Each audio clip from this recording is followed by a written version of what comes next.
Trio Audio and One Click Digital present Lost Daughters by Mary Monroe, narrated by Diana Luke. One Click Digital provides free audiobook downloads in partnership with thousands of public libraries. To see if One Click Digital's extensive catalog is available to you, visit your library's website. And now, Lost Daughters. Prologue. Silo, Florida, 1956. 11-year-old Virgil Montgomery was so terrified of his mother that he would do almost anything to keep her happy.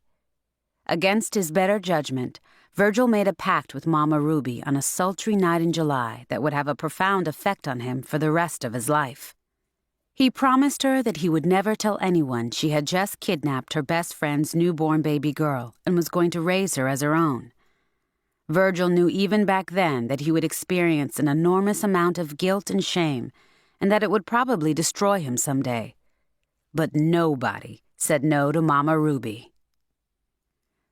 "I'll kill anybody who tries to take this baby away from me," Mama Ruby vowed as she gazed at the beautiful baby in her arms that she had named Maureen, after her former beloved madam. Virgil would never forget how Mama Ruby looked that night in that hideous, shapeless black flannel duster that he had always hated so much. She sat at her kitchen table feeding the baby a concoction she had made with cornmeal and goat's milk. Virgil had never seen his mother so nervous. Her hands were shaking and sweat was streaming down her face like melted wax. No matter how fast he handed her a can of beer every few minutes like she demanded, she scolded him for being too slow.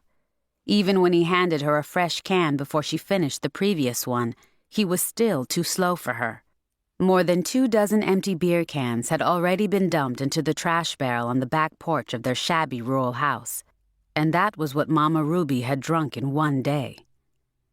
Mama Ruby couldn't keep her false teeth from slipping and sliding in her mouth, so she jiggled them out with her fingers and placed them on top of a pot holder on the table. Every few minutes she glanced toward the door. Each time she heard a movement outside, she held her breath. She had scratched her head and fussed with her hair so many times since she'd come back home with the baby in a shoebox that it looked like she had combed it with an egg beater. It was a very long night for Virgil. After he got too tired to remain in his mother's company, he put on his long john pajamas and crawled into his tipsy roll-away bed in the tiny bedroom behind the kitchen. Before he could get to sleep, a bat squeezed through a crack in the wall and entered his room. Virgil flung some balled-up socks at the creature until it squeezed back out the crack. He was convinced that the bat's sudden appearance was a bad omen, and that frightened him. He lay there for hours, gazing at the ceiling and out the window at the full moon, wondering what kind of mess his mother had gotten them into this time. Virgil was not surprised when Mama Ruby entered his bedroom a couple hours later and ordered him to get back up. He had just dozed off, so it took him a few moments to realize what was going on.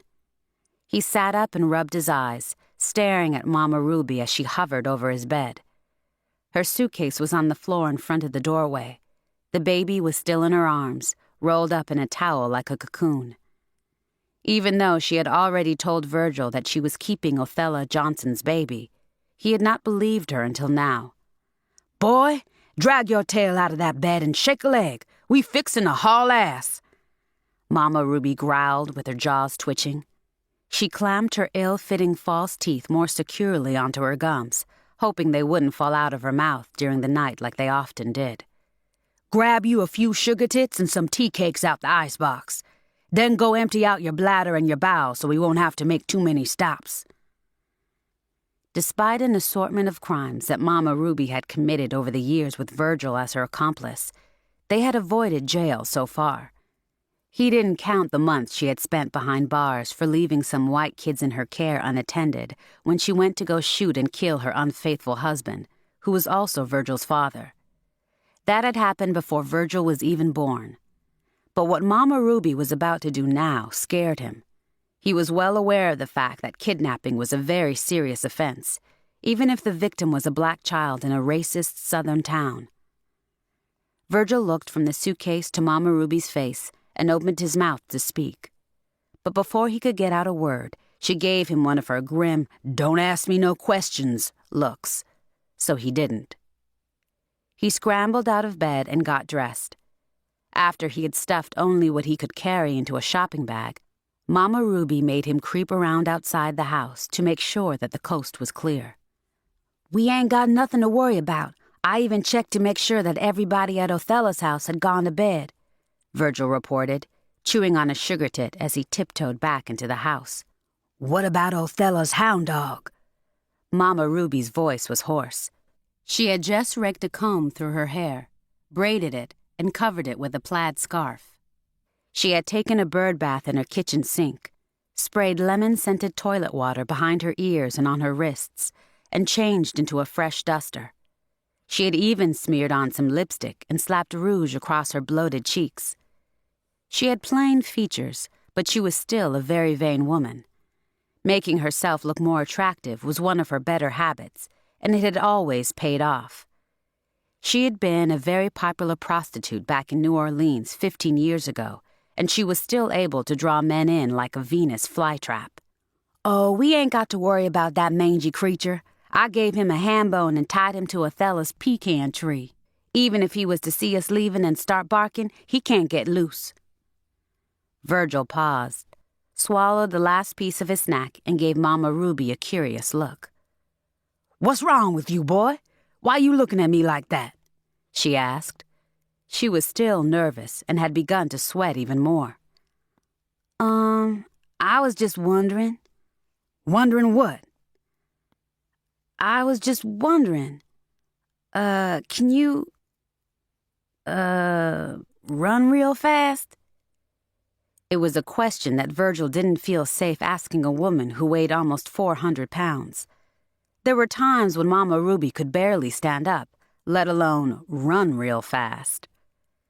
Mama Ruby glared at Virgil and said hotly, "Yeah, I can run real fast if I have to.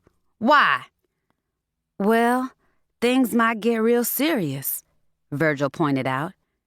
"You ain't no spring chicken. You a little on the heavy side, and you kinda clumsy." There was an edge of sarcasm in his voice. He averted his eyes from Mama Ruby's and glanced down at his feet to make sure his shoelaces were tied.